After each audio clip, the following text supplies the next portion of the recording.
My name is Corinne.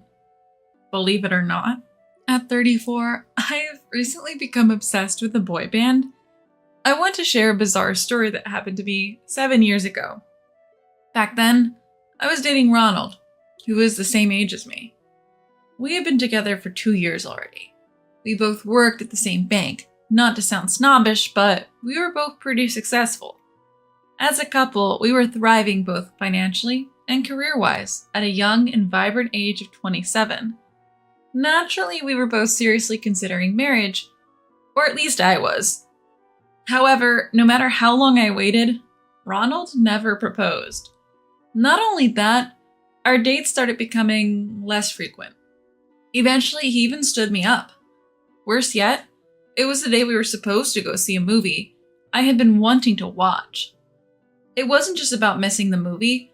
I felt like my feelings were being disregarded. I knew for a fact that Ronald wasn't busier than usual at work. If anything, his career seemed to be on a decline, especially compared to his colleagues. To put it simply, it had been overtaken by other coworkers. To make matters more complicated, I was getting signals at work that a promotion was coming my way. I couldn't help but think, am I going to hurt Ronald's pride with my promotion? Despite being angry about being stood up, I kept making excuses for him. After all, sometimes it's healthy to have some space in a relationship, right? Or so I thought. Fast forward 3 weeks. It was our first date since that infamous no-show. Ronald was late again. When I called him, he simply said, "Sorry, I forgot. I'll be there soon." Huh? Again? Annoyed, but not wanting to fight, I waited at the restaurant we agreed upon. When Ronald finally showed up, he seemed distracted, as if his mind was elsewhere. I couldn't enjoy our time together. Every time we seemed to connect, he'd pick up his phone and start scrolling. How many times did you text this person today? The entire time, our eyes hardly met. He didn't even notice that I'd put extra effort into my hair and wore a dress I never wear to work. It's like he wouldn't have noticed if I was replaced by a teddy bear. That's what the atmosphere was like. Recently, I noticed that Ronald had been checking his phone frequently at work. I never contact him while I'm at work. Before diving into work, Ronald rarely checked his mobile phone. He always said it's because it would break his concentration. This is what he himself said. So when I saw him on his phone during our date, I wondered, is he giving up on his career? I felt anxious as if it was happening to me. Is he just not into this job anymore? On a date, of all times, what's with this attitude, darling? Isn't this too careless, especially towards your girlfriend? I felt increasingly annoyed by his indifference, and I decided to speak up. So, Ron, I've found someone I like. Excuse me? Like it's straight from a book. He told me he likes someone else. I then say, "Oh, that's nice. Who is she?" "I think it would be miserable for us to stay together if neither of us intends to marry. It's better if we're with someone we actually like." It seemed he didn't realize how absurd it was to say he'd found someone else. What he says boils down to, I've been keeping a marriageable woman at my side with no intention to marry. I'm sure you understand. No, I don't understand. At all. I replied without missing a beat. My tone was harsh. Anger took over me. Ronald seemed slightly taken aback. What do you mean you found someone else? A coworker? I started peppering him with questions like a child. He stammered. I have a right to know. Are you just interested in her, or is this someone you already are involved with? I didn't want to say it. Was he two-timing me? I felt torn between wanting to forget him and the fact that I still had feelings for him.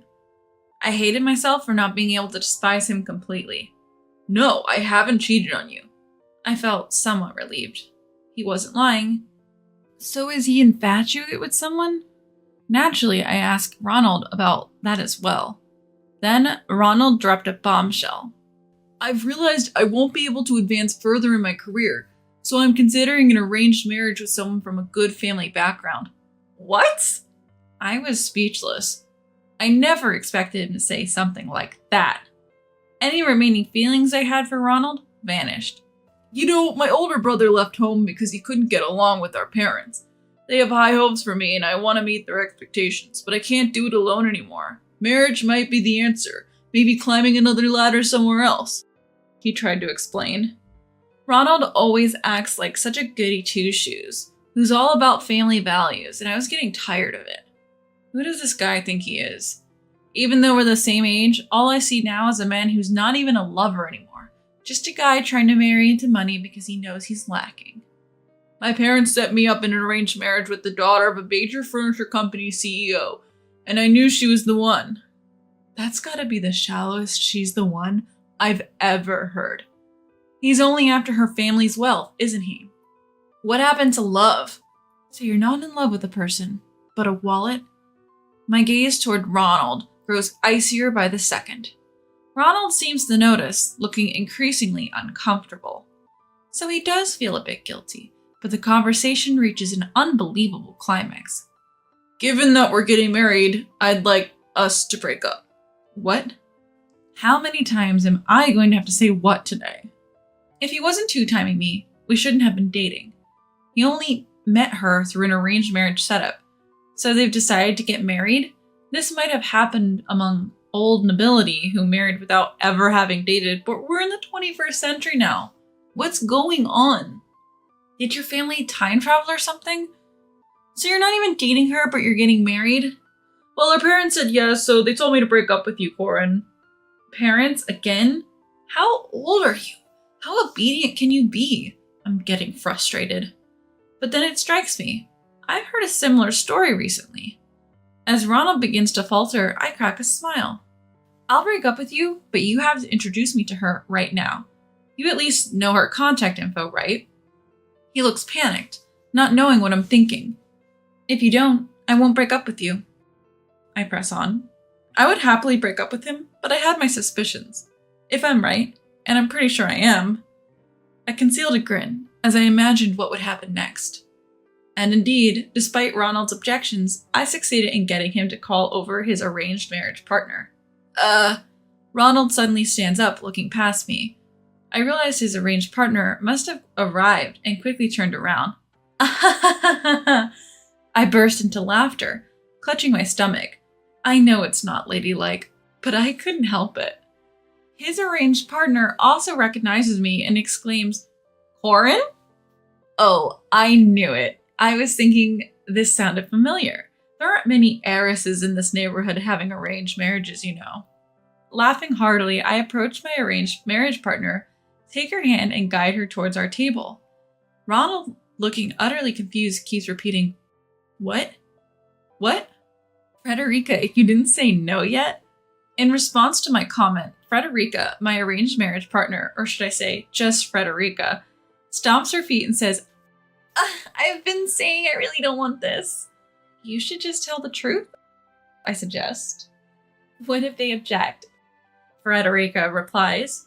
Watching our exchange, Ronald interrupts. Hold on.